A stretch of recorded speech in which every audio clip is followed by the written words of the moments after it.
जय हिंद। जैसा कि ये तस्वीर बता रही है, हम बात करेंगे MQ-9B सी गार्डियन ड्रोन्स की, जो भारतीय नेवी के लिए भारत अमेरिका से लीज पर ले रहा है। ये दो ऐसे एयरक्राफ्ट हैं जिनको लीज पर लिया जा रहा है, अनमैन्ड एयरक्राफ्ट हैं। इनकी क्या अहमियत है, ये क्यों बहुत महत्वपूर्ण है, इसके बारे में हम डिटेल में बात करेंगे। और उसका कारण ये है कि हमारे जो दर्शक हैं वो जियोपॉलिटिक्स में इंटरेस्ट रखते हैं और सीरियस बात पसंद करते हैं। तो डिटेल में मैं इसकी बात करूंगा और क्यों ये बहुत अहम खबर थी जिसके ऊपर ज़्यादा चर्चा नहीं हुई, ये भी अंडरस्कोर हो जाएगा जब आप ये पूरा वीडियो देख लेंगे। तो शुरुआत करते हैं। मैं हूं कर्नल दानवीर और आप देख रहे हैं मेरा YouTube channel by the same name, दानवीर सिंह। So let's start. ये तस्वीर जैसा मैंने बयां किया आपको, और इसका जो शीर्षक मैंने दिया है, India's new eyes in the Indian ocean, MQ-9B sea guardian powering maritime dominance. अब सी गार्डियन क्या है? अब ये डिटेल ग्राफिक है, इसको आप देखिए। ये है MQ-9B सी गार्डियन। एक पेन भी ले लेते हैं और मेरे ख्याल से येलो पेन ज़्यादा सही रहेगा।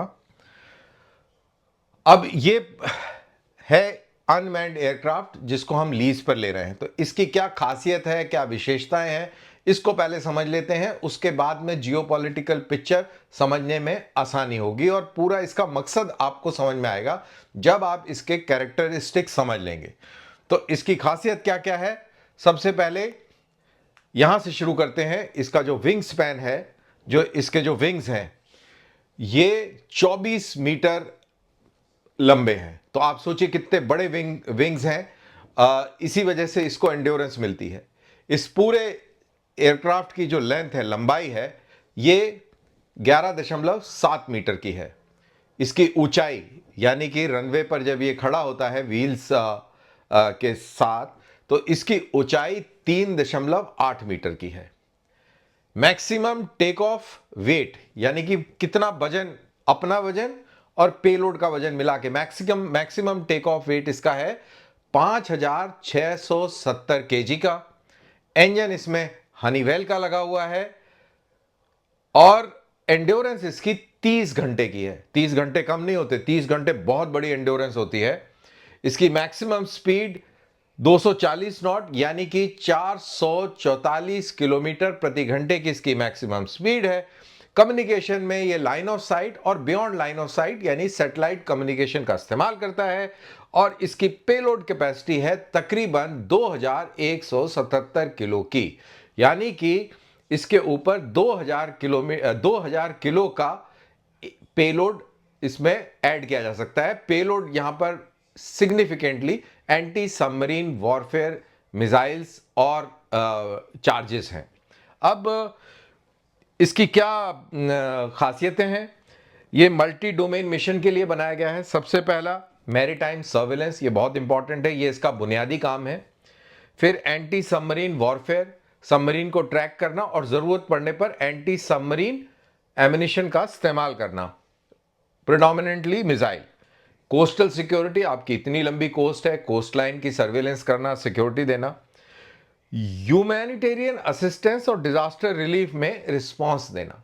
अगेन वहां पे क्या रिस्पांस देगा, वो भी आप जाएंगे, कहीं पे बहुत बड़ा भूकंप आ गया है तो उसका जायजा लेने के लिए आप उधर जाएंगे और उसका जायजा लेंगे और उसकी तस्वीरें और वो सारी चीजें जो हैं बेस में भेजेंगे और उसके ऊपर आकलन होगा। उसके बाद में रिस्पांस तैयार होगा। और बॉर्डर सर्विलेंस, लैंड बॉर्डर्स पर भी इसका इस्तेमाल हो सकता है, बॉर्डर्स की निगरानी करने के लिए। खास तौर से लाइन ऑफ कंट्रोल और लाइन ऑफ एक्चुअल कंट्रोल के ऊपर इसका इस्तेमाल हो सकता है। हम करेंगे नहीं करेंगे दैट्स अ सेपरेट इशू, लेकिन जरूरत पड़ेगी तो हम जरूर करेंगे। अब ये है सी गार्डियन MQ-9B। अब इसका जो विंग टिप है, हाई आस्पेक्ट रेशो का ये विंग है। एरोडायनेमिक्स में नहीं जाएंगे, हाई आस्पेक्ट रेशो है, मतलब कि इसमें लिफ्ट की अच्छी कैपेबिलिटी है। और विच मीन्स कि जिस हिसाब से इसका विंग स्पैन है 24 मीटर का और हाई आस्पेक्ट रेशो है, यानी कि लिफ्ट अच्छी खासी मिलेगी इसको। इसके अंदर एयर इनटेक है ये यहाँ पर ऐसे करके दिखाया है स्लाइड में, लेकिन ये नहीं है। एयर इनटेक यहाँ है, ये एयर इनटेक है। और एयर इनटेक क्योंकि ये टर्बो प्रॉप है तो इस इंजन के लिए एयर इनटेक परफॉर्मेंस अच्छी होती है। एडवांस एवियोनिक्स सारे यहाँ पर माउंटेड हैं। फिर नीचे आप देख लीजिए, ये इलेक्ट्रो ऑप्टिकल और इंफ्रारेड सेंसर्स यहाँ पर हैं। फिर ये वैसे तो पीटॉट ट्यूब है, लेकिन इसके साथ साथ यहाँ पर एक सिंथेटिक अपर्चर रेडार भी है, जिससे ऑल वेदर सर्विलेंस का इसकी कैपेबिलिटी बनती है। फिर ये जो आप देख रहे हैं, यहाँ पर मिसाइल लोड हो सकती है। ये मिसाइल का एक पायलन है जहाँ पर आप एमिनिशन या कोई इलेक्ट्रोमैग्नेटिक पॉड, कोई एयर टू एयर मिसाइल या एयर टू सरफेस मिसाइल यहाँ पर लगा सकते हैं। यहाँ पर दोनों विंग्स पे ये चीज़ मौजूद है। फिर ये सैटेलाइट कम्युनिकेशन के लिए एंटेना है, ये जो ब्लॉब नज़र आ रहा है। एंड ये इंजन है रियर माउंटेड। ये वी टेल एम्पेनाज है जिससे मनूवरेबिलिटी मिलती है। ऊपर भी टेल है और नीचे एक छोटी टेल आप देख रहे हैं, इससे बहुत अच्छी मनूवरेबिलिटी मिलती है, मीनिंग कि ये बहुत ही मनूवर केपेबल एयरक्राफ्ट है। तो ये तो रहा MQ-9 सी गार्डियन का डिटेल्ड डिस्क्रिप्शन की इसके अंदर क्या काबिलियत है। आप लोगों को इस वीडियो को समझने के लिए ध्यान में सिर्फ ये रखना है कि 30 घंटे की इसकी इंड्योरेंस है और इसके अंदर कैपेबिलिटी मल्टी स्पेक्ट्रल सेंसर्स की है, इलेक्ट्रो ऑप्टिकल इंफ्रारेड सेंसर्स और सिंथेटिक अपर्चर रेडार है इसके अंदर, जिससे ऑल वेदर कैपेबिलिटी देता है। एंड इसके ऊपर वेपन्स भी मिशन के अनुसार माउंट किए जा सकते हैं। तो ये एक इसका ब्रॉड ओवरव्यू है कि ये जो पर्टिकुलर सिस्टम है ये क्या है। तो अब खबर पे नजर डाल लेते हैं। ये खबर है, कॉन्ट्रैक्ट 17 अगस्त 2026 को साइन हुआ है। मिनिस्ट्री ऑफ डिफेंस, भारत की MOD और अमेरिका का जर्नल एटॉमिक एरोनॉटिकल सिस्टम जो उनकी कंपनी है उसके साथ ये डील हुई है। इसमें 2 MQ-9B सी गार्डियंस हमको लीज पे लेने हैं, लीज पर मिलेंगे, भारतीय नौसेना के लिए मिलेंगे और लीज पीरियड 30 महीने का होगा। इसके ऊपर कई लोग सवाल करें, यार 30 महीने का क्यों ले रहे हो, आत्मनिर्भर भारत का क्या हुआ, हमें इसकी क्या जरूरत पड़ गई और 2 से क्या फर्क पड़ जाएगा। तो इसके ऊपर भी थोड़ा विचार करेंगे बाद में। इसके पूरे कॉन्ट्रैक्ट की कीमत है 1940 करोड़ रुपए के आसपास, 1943 करोड़, ऊपर नीचे थोड़ा बहुत होगा। पर्पस क्या है, इसका काम क्या है, मैरीटाइम डोमिनेंस अवेयरनेस को मजबूत करना। ये कैच पॉइंट है, मजबूत करना, यानी कि पहले से हमारे पास काबिलियत मौजूद है और जो काबिलियत मौजूद है उसको मजबूत करना। और ये बताता है कि हम सिर्फ ये 2 क्यों ले रहे हैं। हमारे पास कोई काबिलियत नहीं होती तो हम ज्यादा लेते हैं। हमारे पास में मैरीटाइम सर्विलेंस एयरक्राफ्ट्स हैं तो उनको स्ट्रेंथन करते हैं, उनको कॉम्प्लीमेंट करते हैं। और उसके अलावा हमारे पास में एंटी सबमरीन हेलीकॉप्टर्स हैं, सैटेलाइट्स हैं। तो ये सारी चीज़ें हैं जो हमारे पास पहले से मौजूद हैं। और P-8I जैसा एयरक्राफ्ट बहुत ही आला दर्जे का है, बहुत ही वर्ल्ड क्लास है, top of the line technology है, उसको ये कॉम्प्लीमेंट करता है, स्ट्रेंथन करता है। तो ये इसका ये खबर है। और ये साइन कहाँ हुआ है, कर्तव्य भवन न्यू दिल्ली के अंदर। तो यहां पर ये साइन हुआ है। तो ये बेसिकली खबर है जिसके ऊपर हम चर्चा करेंगे। अनफॉर्चुनेटली ये खबर दब गई क्योंकि बात होने लग गई कावेरी इंजन की, बात होने लग गई हाइपरसोनिक मिसाइल की, बात होने लग गई ड्रोन्स और काउंटर ड्रोन सिस्टम्स की। और इन चीजों की वजह से ये इंपॉर्टेंट खबर कहीं ना कहीं दब गई। ये सी गार्डियन क्या है, what is MQ-9 C guardian, ये हम इसको समझते हैं कि MQ-9 सी गार्डियन दरअसल लॉन्ग एंड्योरेंस एक स्टेशन है जो 30 घंटे तक हवा में रह सकता है। Maritime surveillance advance surveillance systems के साथ में है और बहुत बड़े इलाके के ऊपर ये मॉनिटरिंग कर सकता है। इंटेलिजेंस और रिकॉनेसेंस रियल टाइम में डेटा और क्वालिटी डेटा आपको कमांड सेंटर्स तक भेजेगा, जिससे आकलन लगाना आसान होगा। और मैरीटाइम सिक्योरिटी में डिटेक्ट करना, ट्रैक करना और जरूरत पड़ने पर उसको तबाह करना, यह काबिलियत इस अनमैन्ड एरियल सिस्टम के अंदर मौजूद है। अब बेसिक काम इसका है एंटी सबमरीन वॉरफेयर। उसके लिए ये बनाया गया है प्लेटफॉर्म, एंटी सबमरीन ट्रैकिंग के लिए, एंटी सबमरीन और सबमरीन दुश्मन की सबमरीन को लोकेट करने के लिए। तो दुश्मन की सबमरीन या कोई भी सबमरीन लोकेट करनी बहुत मुश्किल होती है। अब वो लोकेट करनी क्यों मुश्किल होती है, आइए उसको भी समझते हैं। पेन एक उठा लेते हैं, ये हमने पेन उठा लिया। नेचुरल एडवांटेज क्या है एक सबमरीन का? एक तो विशाल ओशन है, ऊपर है नहीं, चलती है सतह के नीचे है, ऊपर से दिखती नहीं है और नीचे चलती है। अगर न्यूक्लियर पार्ट सबमरीन है तो उसकी गहराई भी थोड़ी ज़्यादा हो जाएगी, वो और नीचे चली जाएगी और उससे उसको पता लगाना बहुत मुश्किल है। दूसरा, साउंड जो ट्रैवल करती है वो कमज़ोर हो जाती है पानी की वजह से, और नॉइज़, अंदर नॉइज़ बहुत है। कमर्शियल शिप भी चल रहे हैं, वहाँ पर बड़ी बड़ी वेल मछलियाँ भी हैं, डॉल्फिन भी हैं, बहुत सारी मरीन एक्टिविटी भी है। फिर नीचे वॉल्केनिक एक्टिविटीज़ भी होती है, उसकी भी ग्रम्बलिंग चलती रहती है। वेदर रिलेटेड सी मूवमेंट होता है, उसकी भी आवाज़ आती है। तो बहुत सारी नॉइजेज़ हैं जिसकी वजह से जो सबमरीन की नॉइज़ है वो दब जाती है। और तीसरी और जो इंपॉर्टेंट वो है थर्मोक्लाइंस एंड लेयर्स, यानी कि जो सनलिट वाला इलाका है। अब ये देखिए आप, ये समुद्र की जो ये इसमें से जो सूर्य की किरणें नजर आ रही हैं, ये एक लेवल तक जा रही हैं और एक लेवल के बाद में ये किरणें नहीं आ रही हैं और धीरे धीरे जैसे जैसे आप नीचे जाते जाते हैं वहां पर डार्क होता चले जाता है। तो क्या मतलब हुआ इसका कि ऊपर वाली सतह का टेम्परेचर ज्यादा है, नीचे वाली सतह का टेम्परेचर कम है। तो ये बेसिकली थर्मोक्लाइंस बनती हैं जो टेम्परेचर डिफरेंस को सेपरेट करती हैं, ये लाइंस। अब इन लाइन से जब नॉइज टकराती है तो डिफ्लेक्ट हो जाती है, तो वो एग्जैक्ट लोकेशन एक सबमरीन की पता लगाना बहुत मुश्किल हो जाता है इन्हीं कारणों से। और ये सबमरीन, अगर ये स्टेल्थ सबमरीन्स हैं तो ये एक्सट्रीमली क्वाइट, बहुत ही स्टेल्थी तरीके से चलती हैं। डीप सी ऑपरेशंस करने में काबिलियत है इनकी। एम्बियंट नॉइज बहुत होती है, जैसा मैंने आपको समझाया, तो वो एक मेजर इशू है। और कॉम्प्लेक्स एनवायरनमेंट है सी के अंदर का, जिसके अंदर आपकी वॉल्केनिक एक्टिविटीज़ और ये सारी चीज़ें हैं, तो उससे भी काफ़ी मुश्किल हो जाता है। तो ये सारी चीज़ें जो हैं ये इस सबमरीन को डिटेक्ट करना बहुत मुश्किल बनाती हैं। अब सबमरीन जो स्टेल्थ के लिए बनी है उसमें लो अकूस्टिक सिग्नेचर होता है, हाइड्रोडायनेमिक शेप होती है, एडवांस्ड क्वाइट प्रोपल्शन होता है, शांति से ये आराम से निकल जाएगी। हाइड्रोडायनेमिक शेप होती है यानी कि पानी को डिस्टर्ब करे बगैर ये बगैर हलचल उथल पुथल मचाए स्मूथली निकल जाएगा, तो उससे आवाज नहीं होगी।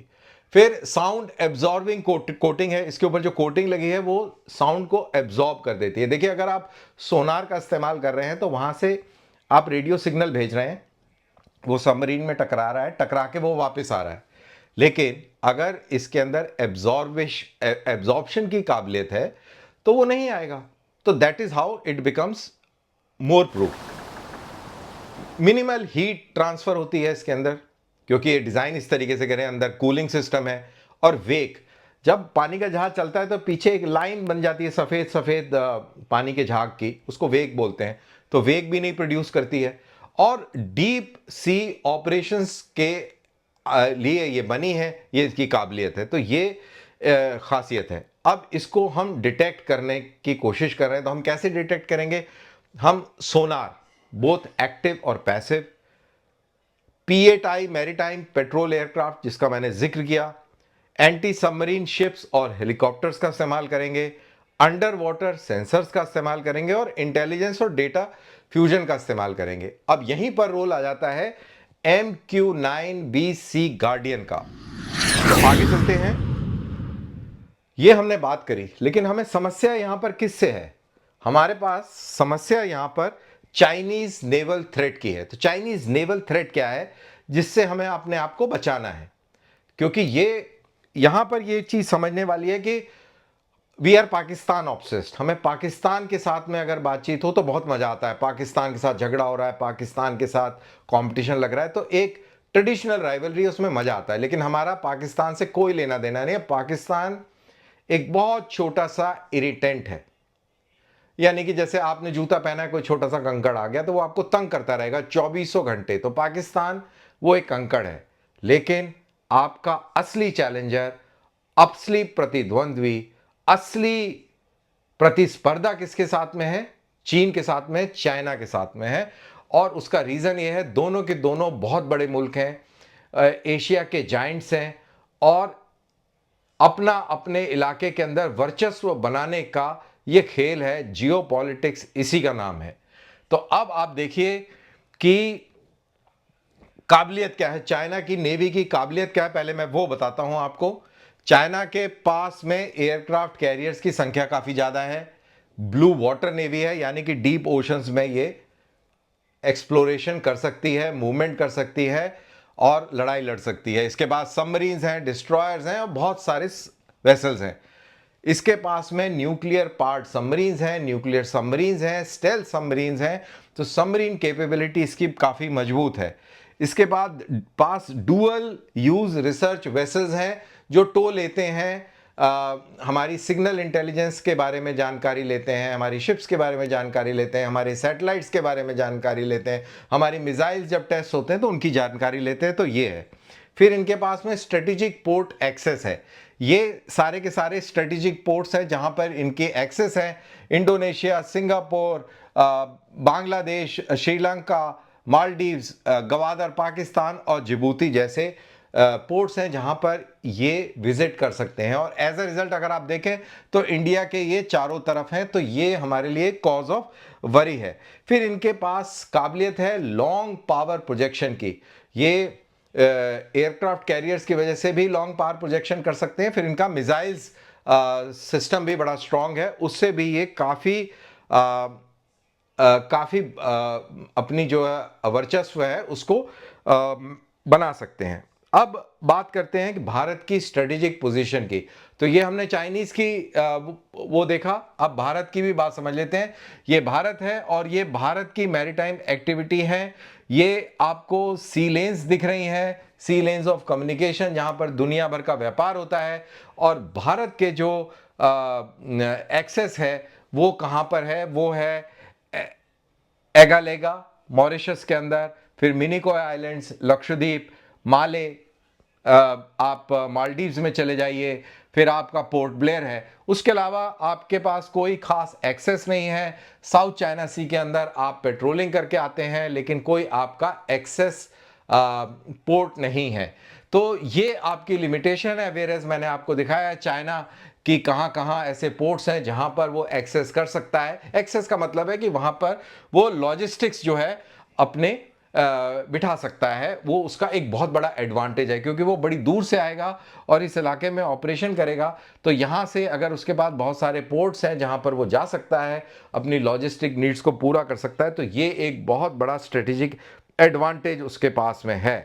तो Chinese naval threat to Indian Ocean region, तो ये आपको मैं बता दूं कि ये इलाके हैं जहां पर चाइनीज हमको वहां इन इलाकों से डोमिनेट कर सकते हैं। ये वो पोर्ट्स हैं जिनका इस्तेमाल करके वो हमको परेशान कर सकते हैं। तो ये उनका एडवांटेज है। तो आपने ये समझा कि क्या स्ट्रेटेजिक एडवांटेज चीन के हैं, क्या हमारी पोजीशन है इंडियन ओशन रीजन में, हम इसको कैसे डोमिनेट करते हैं, हम इस पर्टिकुलर एयरक्राफ्ट से क्या हासिल करेंगे, ये भी आपको समझ में आया। हमारे पास और कौन कौन से हथियार हैं, कौन कौन से सर्विलेंस इक्विपमेंट्स हैं, वो भी आपको पता लगा। अब एक बुनियादी सवाल जो लोग पूछ रहे हैं, मैंने कहा कि मैं आपको अंत में बताऊंगा, वो ये कि हम क्यों ले रहे हैं MQ-9, हम ज़्यादा क्यों नहीं ले रहे? तो मैंने जैसे पहले आपको बताया कि हमारे पास और भी सर्विलेंस इक्विपमेंट है, तो उसको हम स्ट्रेंथन कर रहे हैं। एक दूसरा, हम लीज पर लेकर इसके ऊपर ट्रेनिंग करेंगे, इसको इस्तेमाल करेंगे और जब 2 साल के बाद में हायर वर्जन का MQ-9 सी गार्डियन अवेलेबल होगा, अभी ये बी है, कोई और नॉर्मल क्लेचर में होगा MQ-10, MQ-11 या वॉट जो भी होगा, वो हम ले सकते हैं द बेस्ट टेक्नोलॉजी। तो अभी हम लीज वाले इक्विपमेंट के ऊपर ट्रेनिंग करेंगे और फिर हम आगे उसको ले लेंगे।